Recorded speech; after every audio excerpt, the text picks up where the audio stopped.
제가 막 뭔가 말을 하긴 하는데 그냥 말이 막 나와요. 이런 느낌일 거라고는 사실 생각을 못 했었어요. 어떤 느낌이었는지? 갑자기 제가 이렇게 이원화된 느낌?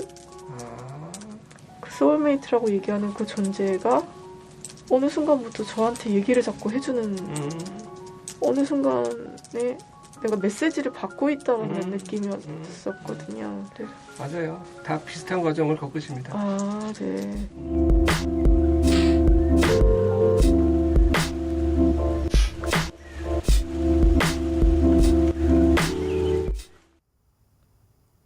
자, 안녕하십니까. 무의식연구소의 석정훈입니다. 자, 오늘 그 수호천사의 메시지를 굉장히 지금까지와 보다도 차원이 다르게 굉장히 역대급으로 굉장히 길고 구체적인 매우 인상적인 메시지를 받은 게 있어서 이렇게 여러분들에게 공유를 하게 되었습니다. 마침 이분께서 그 음성 메시지를 여러분들에게 공유해 주는 것을 허락해 주셔서 기쁘게 함께 나눌 수 있게 되었는데요.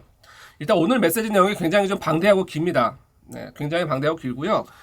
일단 기본적으로 이분의 사연은 여자분이시고요. 굉장히 똑똑하신 분이셨던 것 같아요. 똑똑하신 분이셨는데 굉장히 인간관계가 정말 그 물에 뜬 기름처럼 둥둥 떠다니는 그런 삶을 계속 좀 살았던, 그래서 너무나 좀 우울증, 이런 마음의 불안 이런 것들이 너무 심해서 굉장히 좀 외모도 좋으신 분이고 똑똑하셔서 굉장히 좋은 조건을 많이 가지고 태어나신 분인데 그것이 삶에서는 굉장히 조금 좋지 않게 뭔가 이렇게 잘 풀리지 않았던 그 답답함에 오셨던 분이셨던 것 같아요.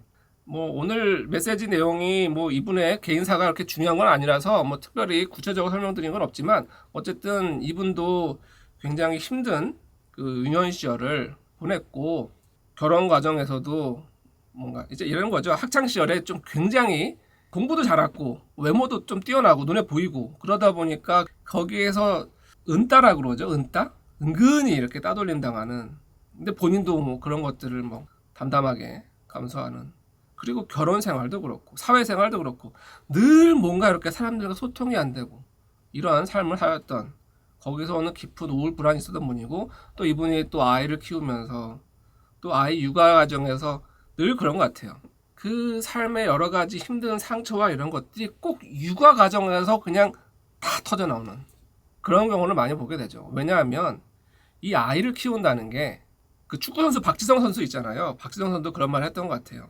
국가대표로서 얼마나 힘든 고통과 노력과 그 뭔가 이렇게 연습에 있어서는 타의 추억을 물어할 만큼 막 인간의 한계를 극복하는, 넘어서는 그런 훈련했던 사람이잖아요. 박지성 선수라고 치면. 근데 그분이 그때 그 시절보다 육아가 더 힘들었다 할 만큼, 그거보다 차라리 육아가 더 어렵다 이렇게 말할 만큼 육아는 정말 굉장히 인내하게 만드는, 그러다 보니까 내 안에 있던 잠재되어 올 것들이 다 터져나오게 만드는 이제 그런 상황을 만드는 것 같아요. 그리고 또 그 상황에서 이제 본인도 놀란 거죠. 아, 내가 내 아이에게 이런다니, 내가 내 아이에게 이런다니. 이제 그때부터 이제 뭔가 화들짝 놀라서 굉장히 막 상담도 다니고 영성도 공부하고 막 이런 과정을 겪으셨던 분이었던 것 같아요.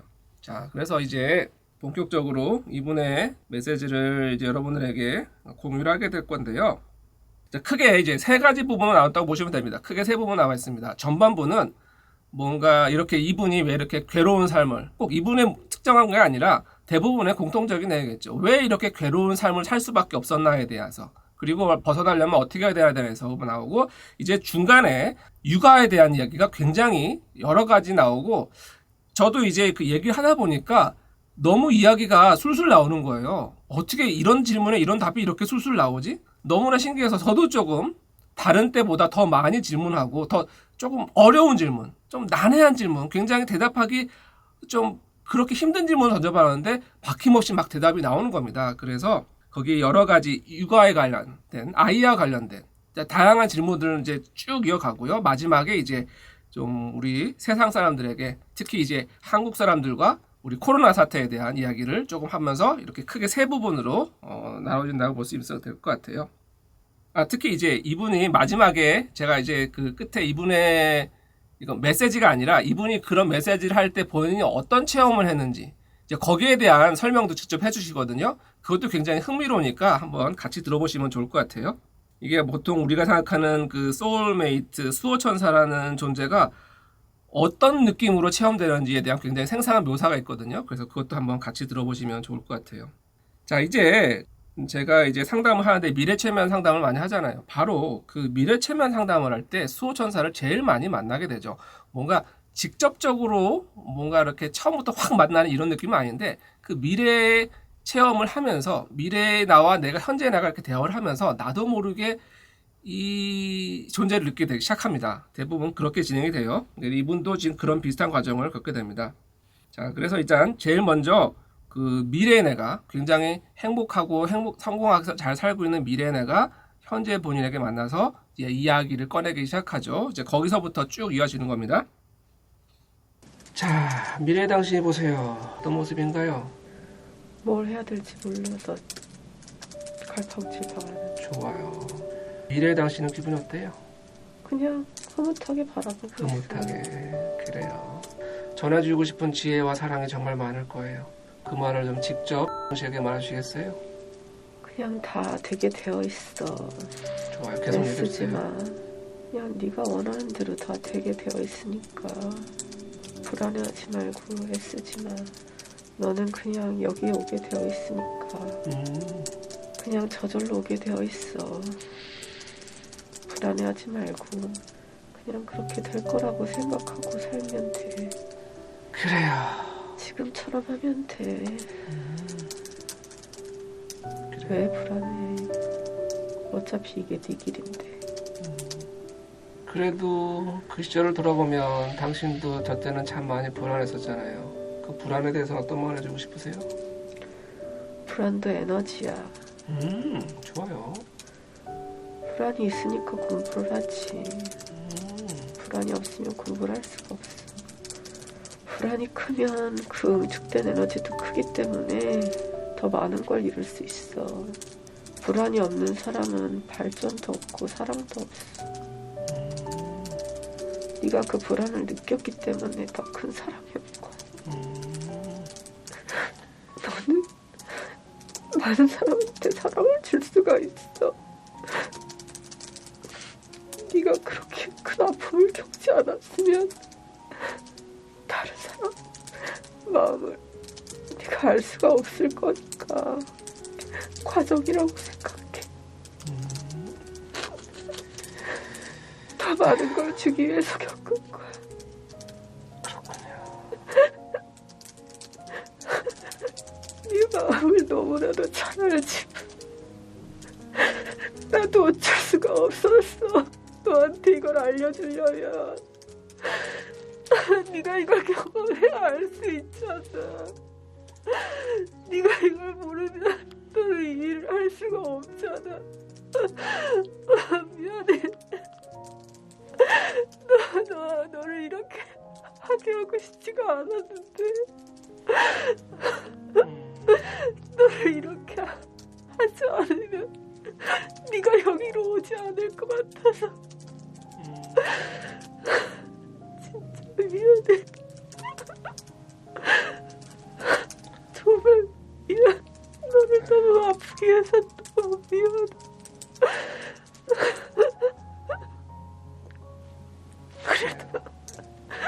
그래서 네가 결국 이쪽으로 왔잖아.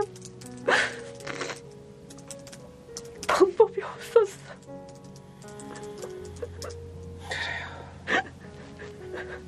다른 사람을 보지 않고 네 마음을 보지 않는 너를 이쪽으로 돌리게 할 수 있는 방법이 없었어. 너를 자꾸 아프게 해야 네가 여기를 볼 것 같으니까. 너한테 네가 모르면 더 큰 상처를 주고 네가 못 알아들으니까 자꾸 더 큰 상처를 주고 네가 알아들을 수 있을 때까지 나는 이 방법을 쓸 수밖에 없었어.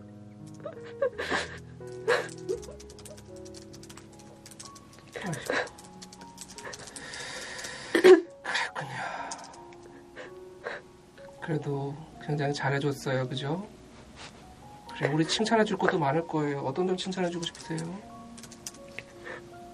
넌 아주 순수하잖아. 넌 다른 사람이 네 마음을 느끼지 못해도 그냥 네 마음을 간직하잖아. 다른 사람이 느낄 수 없을 정도의 순수함을 가지고 있잖아. 그래서 그 에너지가 힐링 에너지가 될 수 있는 거야. 그래서 너한테 이런 일을 시키기로 한 거야. 그렇군요. 너밖에 할 수 없어. 그리고 내 메시지를 너만 알아들을 수 있을 것 같아서 너에게 이런 아픈 경험들을 하게 해준 거야. 이제 너도 알잖아. 그러니까 그냥 믿고 가. 이제 여기서 그런 얘기가 나오죠. 이렇게 하지 않으면 알 수 없으니까, 이렇게 하지면 그럴 수밖에 없었으니까 그 힘든 과정을 겪게 할 수밖에 없었다. 나도 미안했다. 어쩔 수 없었다 하지만 이게 정말 많은 괴로운 삶을 겪고 계시는 분들의 수호천사 메시지를 때 공통적으로 겪게 되는 그런 것들인 것 같아요. 다 과정이었다는 거죠. 과정. 그리고 여기선 정말 다른 방법이 없었다. 그런데 여기서 이런 말이 나오죠. 네가 알아들을 수 있을 때까지 이 방법을 쓸 수밖에 없었다.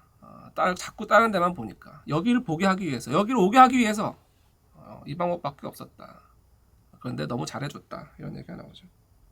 자, 그래서 이제 본격적으로 요거는 좀 메시지가 좀 깊은 메시지가 나오는 것 같아서 제가 물었죠. 그래서 당신은 어떤 존재인가요? 그랬더니 얘를 지켜주는 사람입니다. 이름이 뭐냐고 그랬더니 그래요. 지금 이 이야기를 해주시는 당신은 누구신가요? 얘를 지켜주는 사람. 그래요. 혹시 이름이 있으신가요? 줄리앙? 줄리안? 좋아요. 그래요. 우리 당신은 어떤 존재이고 어떤 사람인가요? 얘는 내 소울메이트였어요. 우리 하늘에서 같이 잘 지내다가 얘는 너무 인간 세계를 동경했어요. 그래서 힘들 때마다 내가 메시지를 주겠다고 했어요. 어떤 식으로 주셨었나요? 그냥 모든 걸 할 수 있다고 계속 말해줬는데 맨날 자신 없어 했어요.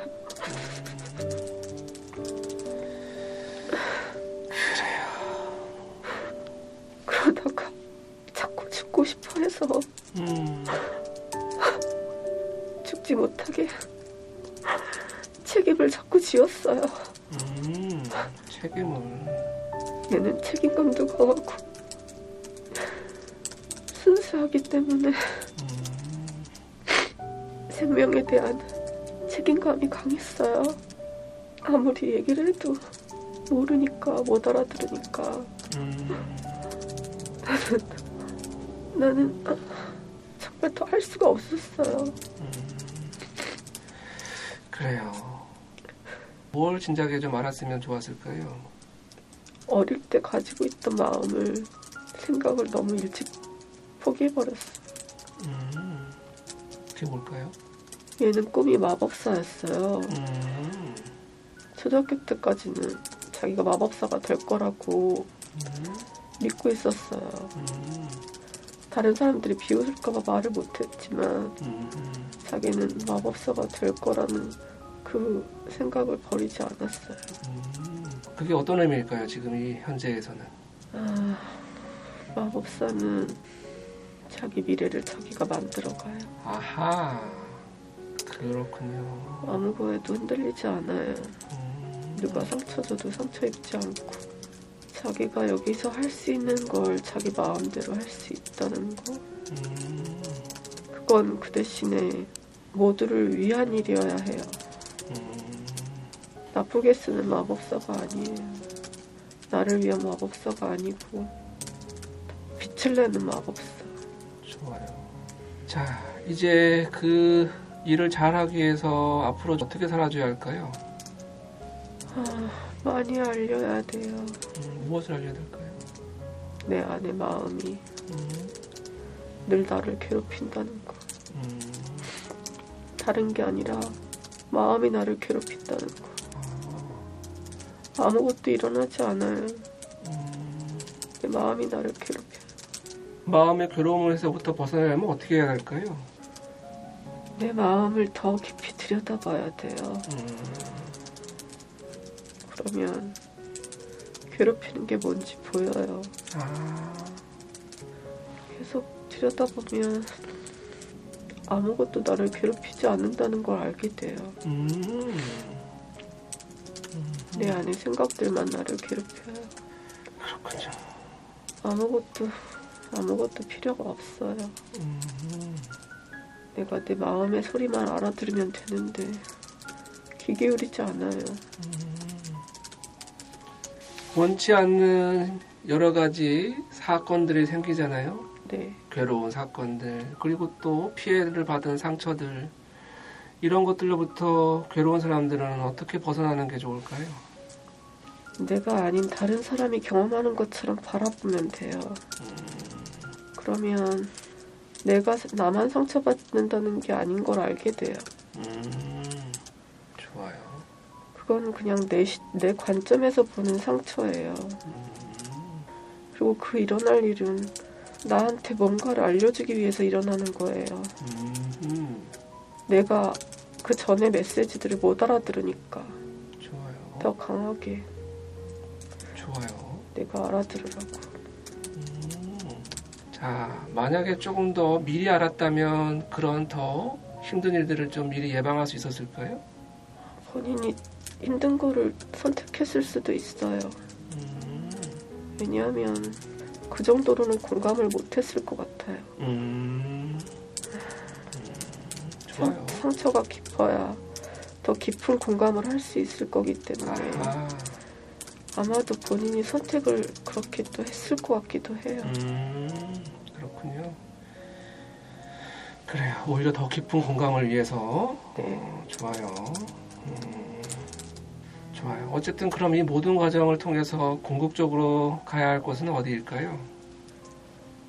사람들이 내면의 소리를 들어야 되는데 자꾸 밖의 소리를 들어요. 그걸 알려줘야 해요. 아주 어릴 때부터. 아주 어릴 때부터. 좋아요. 사람들이 내면의 소리를 들어야 하는데 자꾸 밖의 소리를 들어요. 그걸 알려줘야 해요. 아주 어릴 때부터. 아주 어릴 때부터. 자, 이때부터 이제 아이들에 관련된 메시지가 이제 본격적으로 나오기 시작합니다. 굉장히 그 부모와 자녀 관계에 대해서 굉장히 제가 쉽지 않은 질문도 던져보는데 대답이 굉장히 조금 술술 나옵니다. 그래서 그 얘기를 좀 읽어드릴게요. 좋아요. 그럼 아이들에게는 어떻게 이걸 가르쳐주죠? 아이들에게는 엄마 아빠가 계속 사랑하는 표현을 해줘야 돼요. 그러면 아이들이 자신감을 가지고 자기 생각이 맞다는 걸 스스로 느낄 수 있어요. 아이들은 사랑을 받지 못하면 자기 생각이 틀렸다라고 자꾸 생각을 하거든요. 너는 충분히 사랑받을 자격이 있고 넌 너무 소중하다는 얘기를 계속 해주면 아이들이 자기 내면의 소리를 더 잘 들을 수가 있어요. 그렇게 내면의 소리를 듣는 연습을 자꾸 시켜야 돼요. 그리고 아이한테 물어보고 지지해줘야 돼요. 물어보고 지지해줘야 된다. 네. 너의 생각에 대해서 솔직하게 얘기해줬을 때 깊게 공감해주고 아이를 안아줘요. 그러면 아이는 자기 내면의 소리가 맞다는 거를 스스로 알아가게 돼요. 그러면 커서도 다른 사람 말보다 자기의 목소리에 귀 기울이기 때문에 스스로 잘못된 선택을 할 가능성이 별로 없어요. 그리고 다른 사람들과 공감도 더 많이 느끼게 돼요. 결국은 불행해질 가능성도 적어지고. 그럼 자기 내면의 소리가 맞다는 걸 알게 돼요. 자기 목소리에 귀 기울이기 때문에 스스로 잘못된 선택을 할 가능성이 없어요. 다른 사람과 공감도 더 많이 느끼게 돼요. 결국 불행해질 가능성도 적어지고요. 자, 이게 오늘 굉장히 전하고 싶은 핵심 메시지고 뒤에도 계속 반복이 됩니다. 아이들을 사랑해줘야 되고 존중해줘야 되는데 특히 이제 그 아이들의 내면의 소리를 들을 수 있게 좀 장려해줘야 된다는 거죠. 만약에 그런 것들이 자꾸 이렇게 지지받게 되면 내면의 소리가 맞는 거구나, 내 안에 들리는 이 소리가 맞는 거구나 하면 자기 자신의 자신감을 갖게 되는데 자꾸 그거를 인정해주지 않거나 부정해버리고 하면 이제 자기 아이들도 자기 내면의 소리를 듣지 않게 된다는 거죠. 그래서 이 아이들에게도 내면의 소리를 듣게 해야 된다, 연습시켜야 된다, 알려줘야 된다라는 말이 이제 자주 반복되게 나옵니다. 자, 그러면 이제 훈육에 대해서 물어봅니다. 어떻게 훈육하는 게 좋은가요? 그랬더니 그래도 또 아이를 키우는 입장에서 훈육이 필요한 순간도 있잖아요.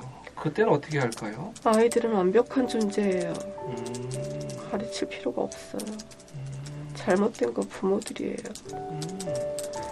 아이는 이미 완벽한데 잘못된 교육을 받은 부모들이 자꾸 아이를 자기 눈에 맞춰서 가르치려고 해요.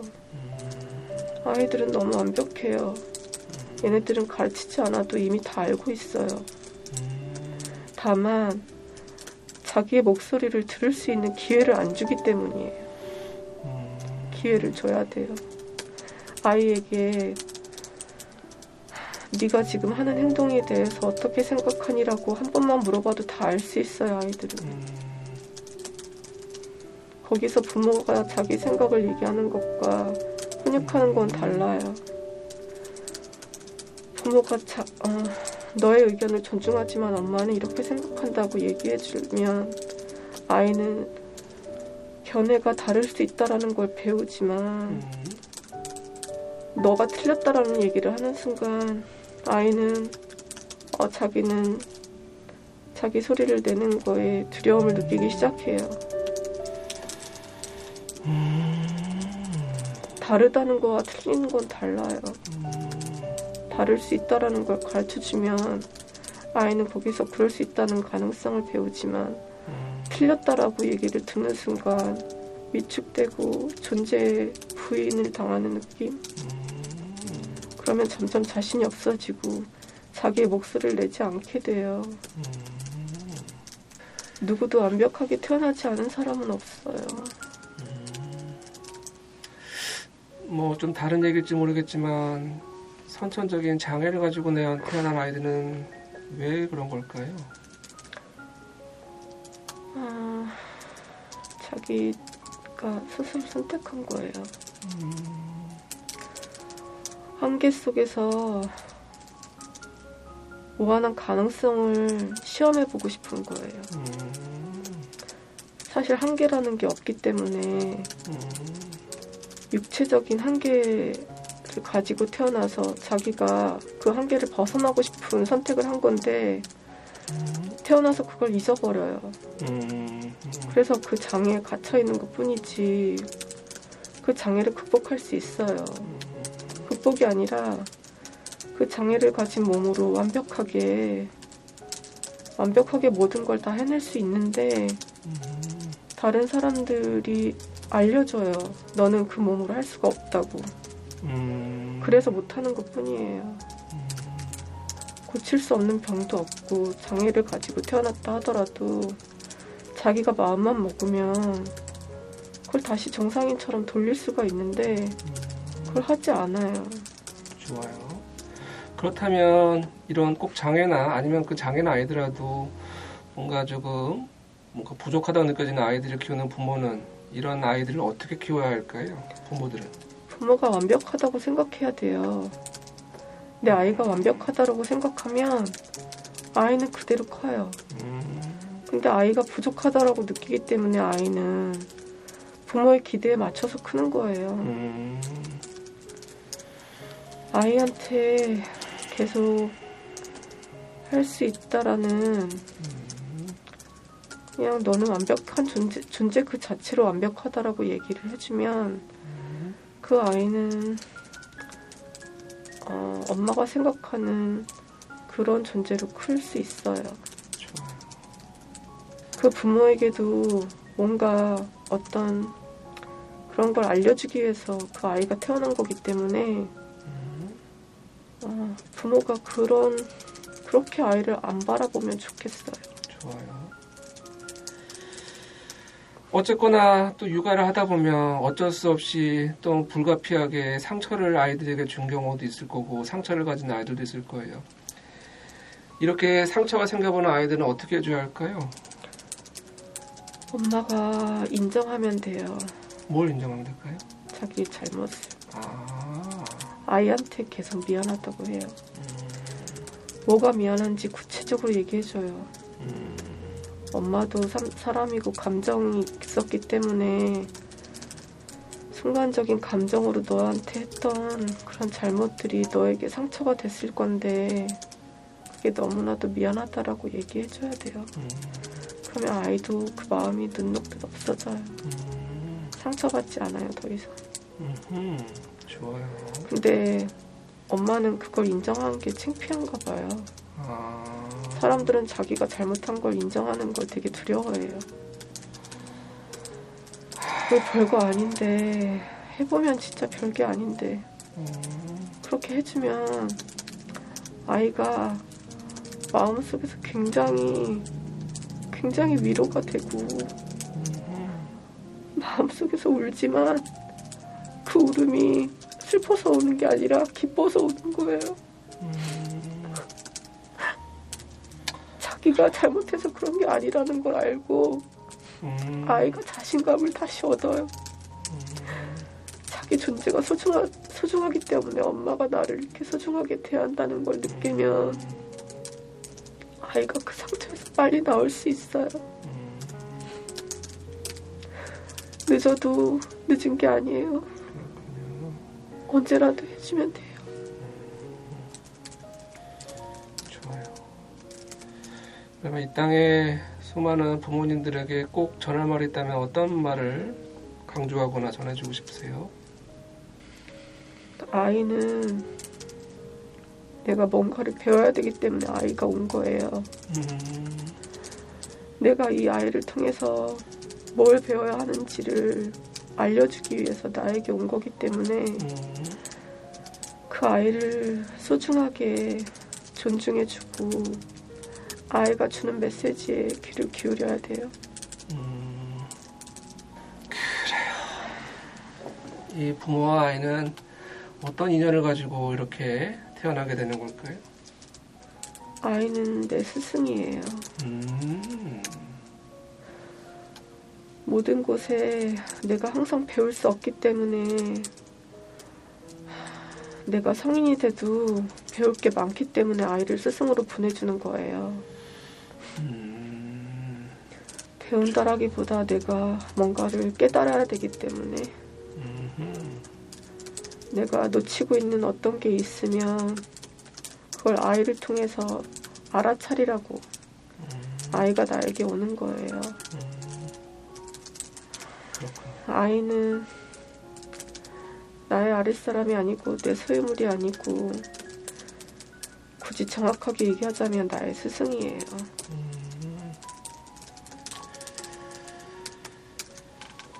그렇군요. 그런데 또 다른 얘기일지 모르겠는데요. 또 어떤 부모들은 아이를 가지고 싶은데도 못 가지는 그런 부모들이 있어요. 네. 이런 부모들은 왜 그런 거고 어떻게 해주면 좋을까요? 그 부모에게는 아이가 아니라 다른 사랑을 경험해야 되기 때문에 아이가 오지 않는 거예요. 아이가 오면서 볼 수 없는 다른 사랑이 더 경험적으로 필요하기 때문에 아이가 오지 않는 거예요. 그 사람들은 부부간의 사랑이라든지 아니면 밖으로 눈을 돌려서 다른 사람에 대한 사랑 아니면 다른 동물에 대한 사랑 그런 쪽으로 눈을 돌려야 하는 부류의 사람이에요. 그러니까 소명이 다른 것 같아요. 그렇군요. 어떻게 보면 선택받은 사람이기도 하고요. 그렇게 해서 입양을 하는 사람들은 그런 가족을 통해서 느끼는 또 다른 사랑을 경험해야 되고요. 그렇게 해서 동물 쪽으로 눈을 돌리는 사람도 나름 그쪽에 소명이 있는 거예요. 그래도 혹시 이런 조금 아이를 가지고 싶은데 잘 안 되는 부모들에게 아이를 가지게 할 수 있는 어떤 방법이나 그런 건 없을까요? 그거는 부부가 서로 진정으로 사랑하면 아이가 저절로 찾아와요. 뭔가 결핍이 아니라 완전한 사랑이라고 느끼는 순간 아이가 올 거예요. 자꾸 부족하다라는 생각이 들기 때문에 아이가 오지 않는 거라서 부부간의 완벽함을 보고 불안해하지 않고 기다리면 적당한 때에 아주 완벽한 타이밍에 아이가 와요. 알겠습니다. 그래요. 여기까지가 이제 육아에 대한 아이들에 대한 질문이었습니다. 이제 아이들에게 그 내면의 소리를 듣게 해야 된다. 이걸 가르치는 게 중요하다. 이런 말이 나오죠. 아이들의 그 감정을 배우는 것과 비슷한 원리라 생각하시면 돼요. 아이도 이제 마음의 소리를 내 스스로 자꾸 느끼잖아요. 그런데 뭔가 부모들은 훈육한다는 이유로, 그리고 아이들은 늘 이상한 행동을 하잖아요. 부모 입장에선 뭐 말도 안 되는. 근데 그런 걸 네가 틀린 거야, 네가 잘못된 거야 라고 자꾸 하기 시작하면 이 아이는 그냥 내면의 충동대로, 내면의 소리대로 반응했을 뿐인데, 아, 이게 틀린 거야? 잘못된 거야? 아, 그러면 내 안에 이 소리가 틀린 거구나, 이거 잘못된 거구나, 이거 따라가면 안 되는 거구나, 이러면서 그 내면의 소리를 부정하고 거부하게 되죠. 이러다 보면 자꾸 그 아이는 내 소리에 멀어지게 되고, 결국 그 아이가 자신의 본성대로 살 수 있는 기회를 점점 멀어지게 되는. 그래서 물론 훈육은 필요해야 되죠. 근데 뭔가 그 아이가 틀렸다, 잘못됐다라고 말하는 게 아니라 뭔가 다르다, 다르다. 최소한 그것이 틀린 건 아니다. 그래야 그것이 더 이 아이는 그래서 가능성을 배우고 더 다양하게 긍정적으로 사회에 적응해 나가는데, 틀리다, 잘못됐다 이런 식으로 하면 그 아이는 위축되고 자신을 부정하게 되고 자신감이 잃어지게 되고 이렇게 된다는 거죠. 그리고 또 이제 뒤에 나오는 메시지가 자녀는 스승이다. 스승이다. 아, 이것도 굉장히 뭐 전에도 이런 비슷한 내용을 많이 받았긴 했는데, 저도 아이를 키우면서 그런 걸 정말 많이 느끼는 것 같아요. 아이는 스승이다. 꼭 뭔가 그 지적인 뭐 이런 거를 하는 것이 아니라 뭔가 이 아이를 키우면서 느끼게 되는 그 수많은 그 과정들이 있잖아요. 그런 걸 통해서 뭔가 굉장히 더 삶을 더 깊이 이해하고 깊이 체험하고 그 과정을 통해서 더 많은 것들을 배우게 되는 그런 역할을 해주기 위한 존재이다. 이게 너무 좀 인상적이었던 것 같아요. 그럼에도 불구하고 아이를 갖지 못하는 부부들, 불임 부부들에 대해서는 오히려 그 사람들이 선택받은 사람일 수도 있다. 왜냐하면 그 아이를 통해서가 아니라 다른 사람을 통해서 그런 체험을, 아니면 동물들을 통해서라든지 이런 식으로 할 수 있는 기회와 선택을 하고 온 것이기 때문에 참 이것도 굉장히 어떻게 이런 답이 나올 수 있을까 좀 느낌이 좀 들었었어요.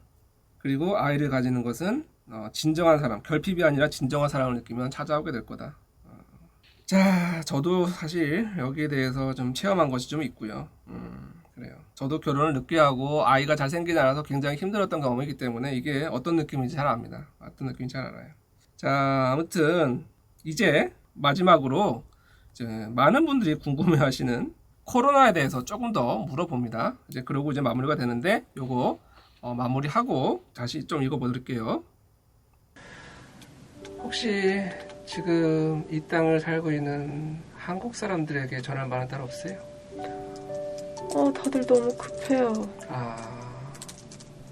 느긋해도 되는데 다들 너무 급해요. 쫓기듯 살아요. 그냥 지금 즐기면 돼요. 지금 순간이 제일 행복한 건데 자꾸 뭔가 쫓기듯 살아요. 그리고 자녀들에 대해서 좀 내려놔야 될 것 같아요. 얘네들은 내 삶을 이어가는 존재가 아니에요. 독립된 존재인데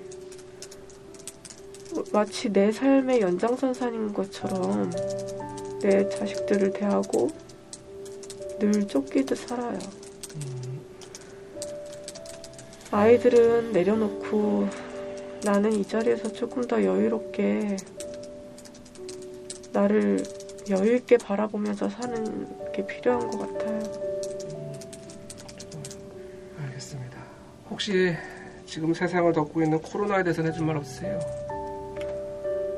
코로나는 사람들이 만들어낸 병이에요. 아, 그래요? 네. 늘 불안해하고 늘 전전긍긍하고 뭔가 두려워하고 내면에 있는 두려움이 얼마나 큰 전파력이 있는지 알려주기 위해 온 거예요.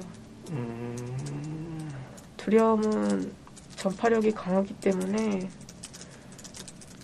내게서 옆으로 점점 진동처럼 퍼져가는 거고 그 에너지가 끝날 때까지 끝나기 쉽지 않아요.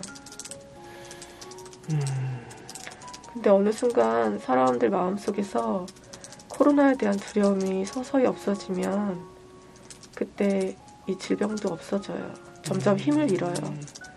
두려움이 커지면 이 코로나는 그 두려움을 먹고 살아요. 점점 확진자도 늘어나고 그러다가 사람들이 이제 이 두려움에 대해서 조금씩 멀어지고 두려움을 내려놓기 시작하면 이 코로나도 점점 그 위력을 잃어가요. 존재감을 상실해요. 그래요. 이 두려움을 내려놓는다는 거는 뭔가 또 예를 들어서 뭔가 마스크를 벗고 다닌다거나 아니면 더 많이 몰려다니는 거거나 이런 부작용을 만들어내지 않을까요? 그런 거랑은 달라요. 달라요? 네. 그런 것보다는 뭐라고 얘기해야 되나? 질병은 사람들이 만들어낸다라는 그거를 인식이 어느 계층에서는 이미 알고 있어요. 그 계층 사람들이 목소리를 내기 시작해요.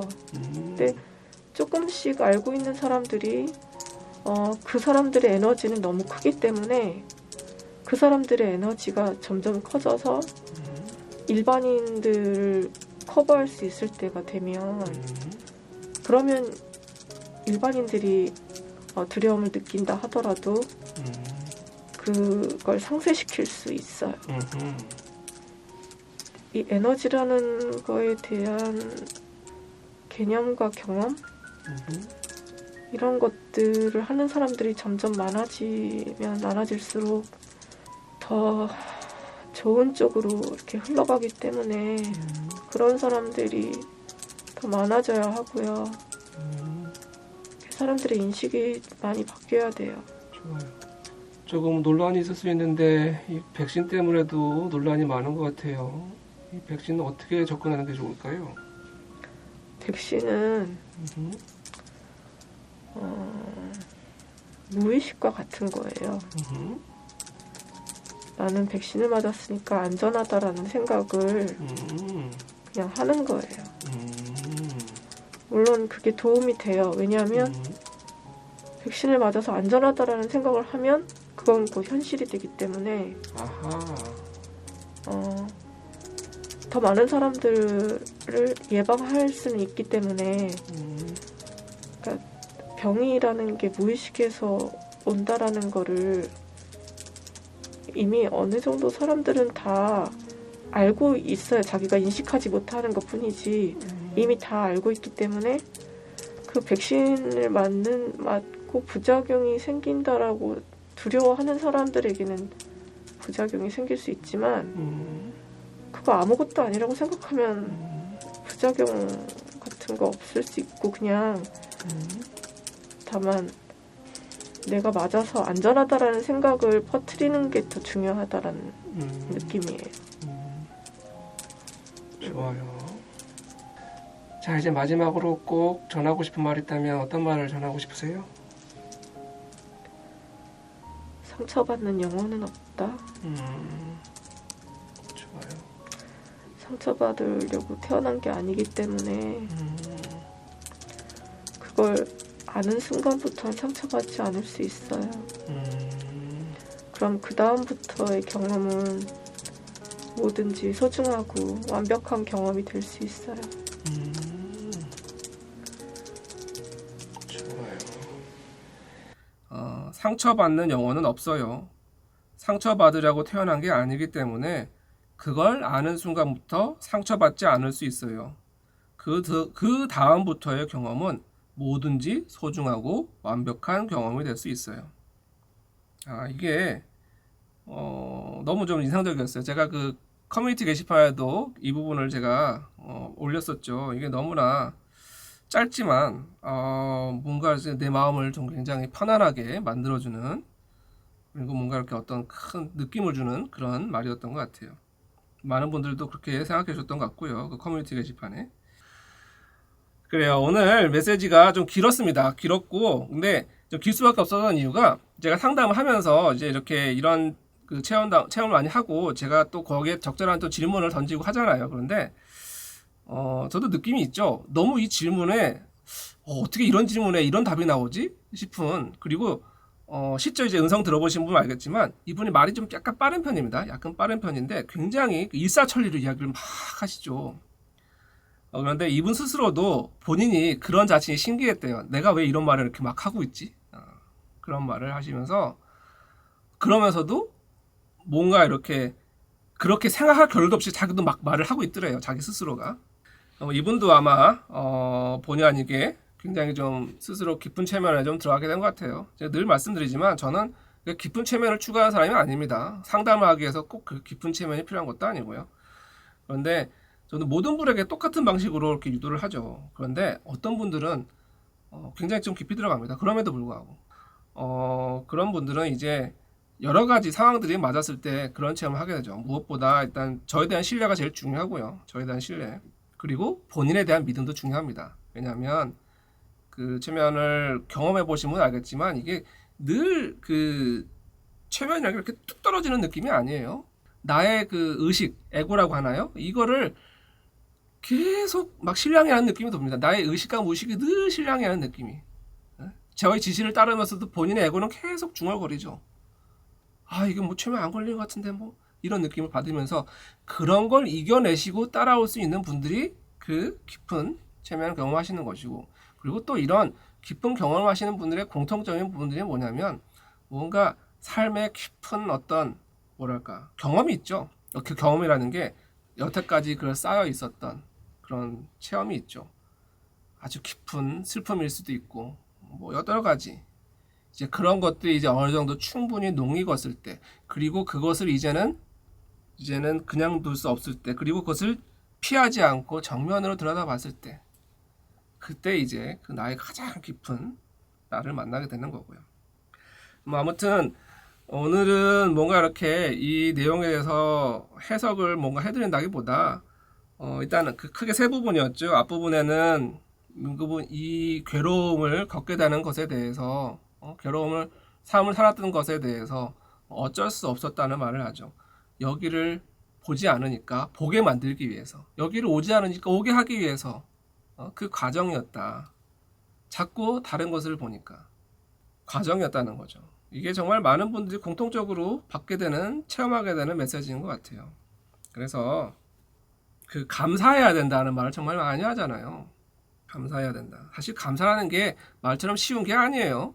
정말 내 삶에 정말 뭐 재정도 파탄나고 가족 관계가 막 엉망이 되고 여러 가지 막 사고가 생기고 뭐 이런 안 좋은 일들이 막 생기는데 거기서 뭘 감사해야 되지?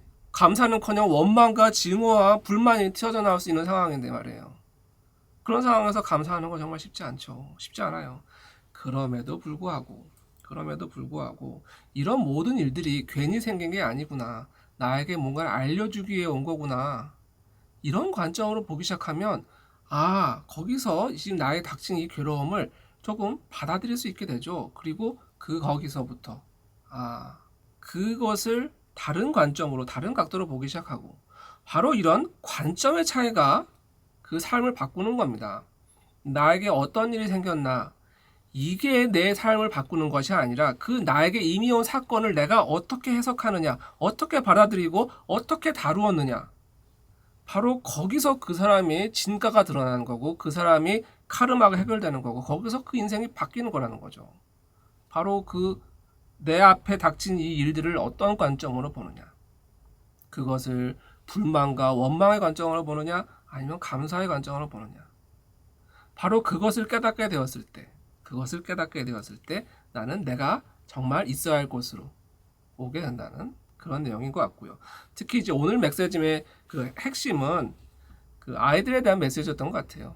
아이들에게 내면의 목소리를 듣는 것을 알려줘야 된다. 왜? 그래야 그 아이들이 자신의 그 소리를 인정하게 되고 존중하게 되고 믿게 되고 자기 자신을 신뢰하게 되고 거기서를 통해서 그 아이의 삶이 더 일어나는 거니까. 그러니까 이런 거죠. 아이들은 이미 완벽한 존재라는 겁니다. 뭐 더 가르칠 필요가 없는, 뭐 지식을 가르칠 필요가 없다 이런 뜻이 아니라 그 사람의 삶에 대해서 말이죠.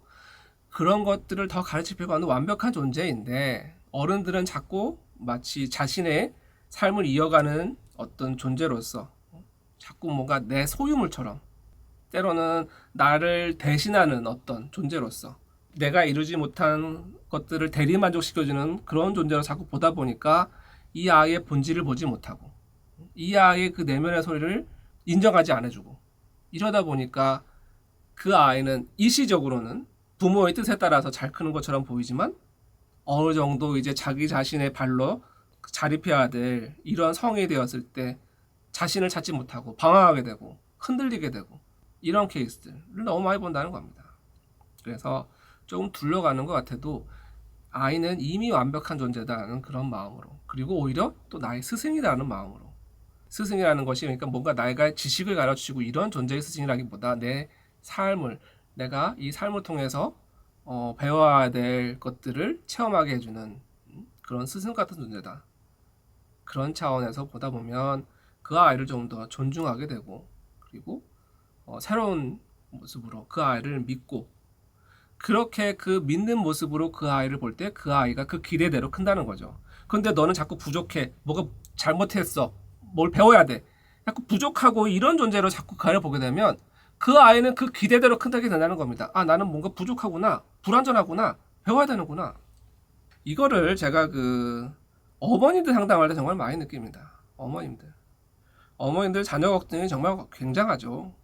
그럴 수밖에 없죠. 어머님들, 부모님들 입장에서는 그 아이가 그 태어나서 지금까지 그 과정을 다 봤잖아요. 근데 거기서 늘 좋고 잘하는 모습만 본 게 아니잖아요. 사고 치고 말썽 부리고 뭐 공부 못하고 학교도 안 가고 그런 모습만 보면서 지금 이 아이를 보고 있는 거예요. 얼마나 답답하겠어요. 제일 많이 하는 말이 이거죠. 이게 나중에 먹고는 살까? 세상에서 사랑고실할까? 뭐 시집이나 장가는 잘 갈까? 걱정되죠. 그런데 자꾸 그런 모습으로 그 아이를 보니까 그 아이가 그 상태에서 벗어나지 못한다는 겁니다. 그래서 제가 미래 체면을 할 때 그 자녀 문제를 고민하시는 분들은 꼭 그 자녀의 미래 모습 보게 합니다. 그러면 아주 그냥 뭐 너무나 그냥 키도 크고 잘생기고 늠름하고 자신감 있고 일도 잘하고 결혼해서 심지어는 막 손자 손주까지 만들어서 오고 이런 모습을 보죠. 그때 정말 감동하십니다. 어머님들이 부모님들이. 너무나 뿌듯하시죠. 바로 이것도 끌어당김이라는 겁니다. 그 아이의 미래의 그런 잘 되고 있을 모습을 가지고 이 아이를 보아야지 이 아이가 그 믿음을 느끼는 거죠. 부모님이 날 믿어주는구나 이제는.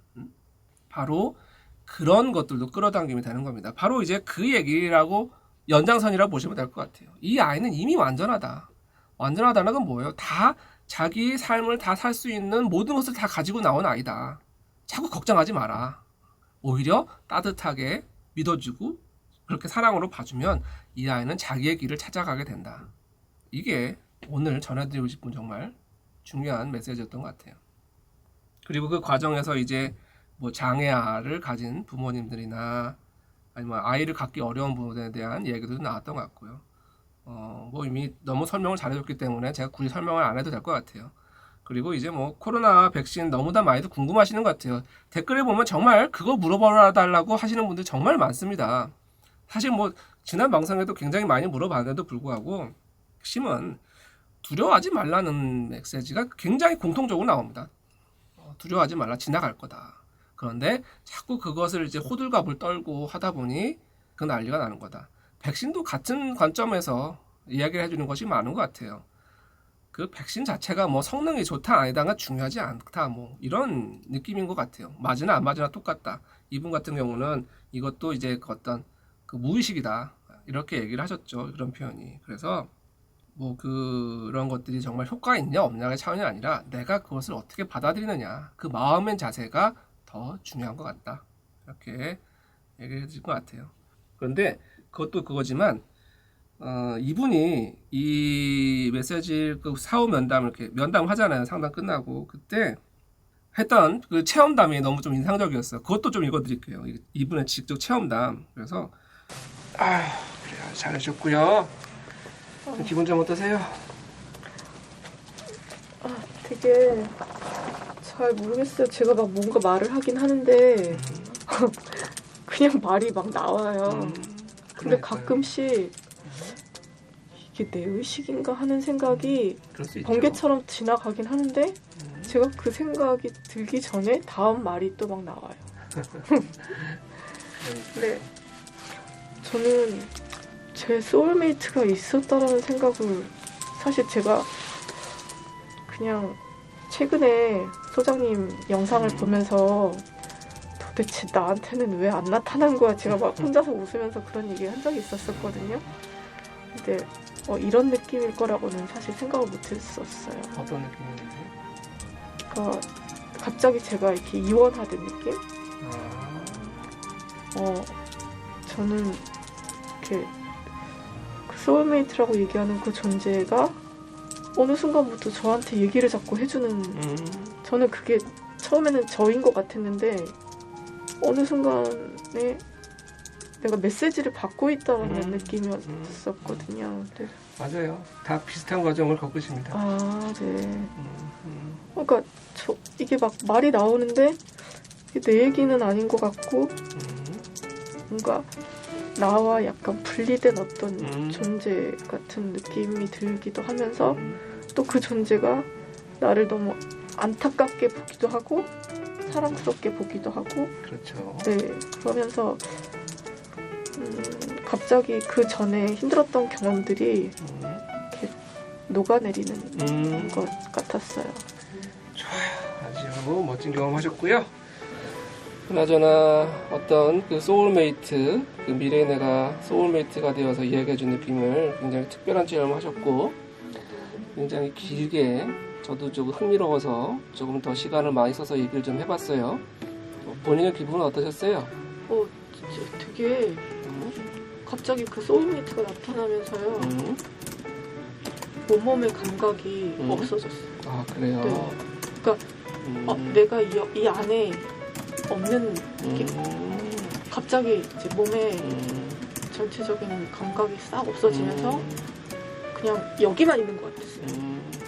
그러면서 이게 누군가가 나한테 메시지를 주는 건가? 라는 그런 생각도 근데 진짜 신기한 게 말이 막 계속 나오니까 그러니까 순간순간 제가 이게 내 의견인가 하는 생각이 좀 들기도 했지만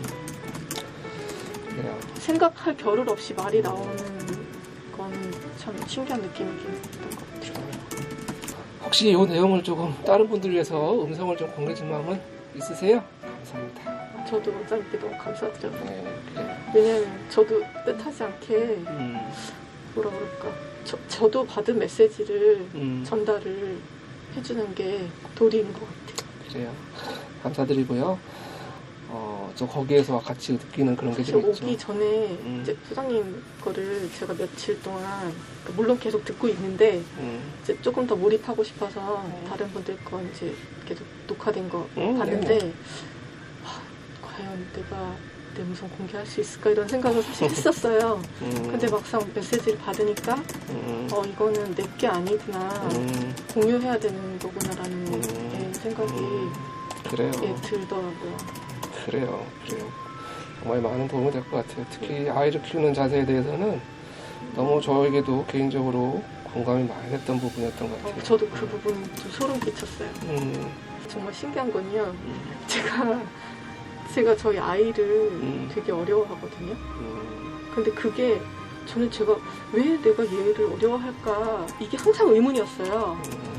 왜 나는 얘가 편하지가 않고 얘가 윗사람 같지 이런 생각을 했는데 갑자기 아까 스승으로 온다라고 얘기를 이렇게 딱 듣는 순간 저도 조금 놀란 느낌이었어요.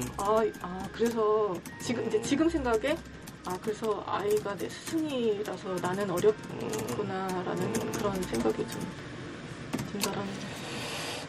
오늘 정말 좋은 체험하셨고요. 제가 생각해도 깊이 감사드립니다. 제가 우선 말씀드리고 싶은 건 이건 씨입니다. 그 수호천사, 뭐 소울메이트, 뭐 이런 존재를 많은 분들이 상상하실 때 거의 100이면 100, 내 밖 어딘가에 있을 거라고 생각하죠. 내 주위 어딘가 아니면 저 높은 곳에 내가 아닌 다른 어딘가에 있을 거라고 생각하죠. 이분도 그랬던 거예요. 많은 분들이 그렇고요. 그런데 이분의 체험담이 이거잖아요. 내가 이원화된 느낌. 내 안에 이야기를 하거나 내가 이원화된 느낌. 그러면서 그 존재가 나한테 이야기를 하는 느낌. 이 포인트가 제가 굉장히 주목하고 싶은 포인트였어요. 이 수호천사, 소울메이트, 뭐 여러 가지 이름을 부를 수 있죠. 어딘가 밖에 있는 존재가 아니라는 겁니다. 다 이 안에 있는, 이 안에서 느낄 수 있는 존재라는 거죠. 이 안에서. 근데 우리는 자꾸 어딘가에서 날 지켜보고 막 이런 느낌으로 생각을 하는데 이 안에 있는 느낌 하는 거죠. 이 안에 느낌. 이분이 체험한 게 그거였어요. 이게 내 안에 내가 이원해들면서 이렇게 느껴지는. 그래서 제가 늘 제 책의 제목도 무의식은 답을 알고 있다. 이것들이 다 내 안에서 나온 것들이잖아요. 이런 모든 것들이 내 안에서. 그래서 많은 사람들이 내 안에 소리를 들어라, 나를 들여다봐라 이런 얘기를 하는 게 바로 그 내 안에 소울메이트도 있고 수호천사도 있고 거기에 지혜가 있고 답이 있고 길이 있고 보석이 있고 보물이 있고 그 모든 것이 내 안에 있다는 거. 바로 이 점을 마무리로 전달드리고 오늘 방송을 마칠까 합니다. 자, 그러면 지금까지 그 긴 영상, 긴 이야기 보시느라 고생하셨고요. 오늘 이야기 메시지가 좋으셨다면 구독, 좋아요, 알림 설정해 주시는 거 잊지 마시고요. 예전 영상에도 좋은 메시지 그리고 영상들이 많이 있으니까 같이 봐주시면 감사하겠습니다. 앞으로도 이렇게 늘 여러분들에게 순간순간 여러 가지 무의식의 통찰과 지혜가 있으면 나누는 그런 채널이 되도록 하겠습니다. 지금까지 무의식연구소의 석정훈이었습니다. 감사합니다.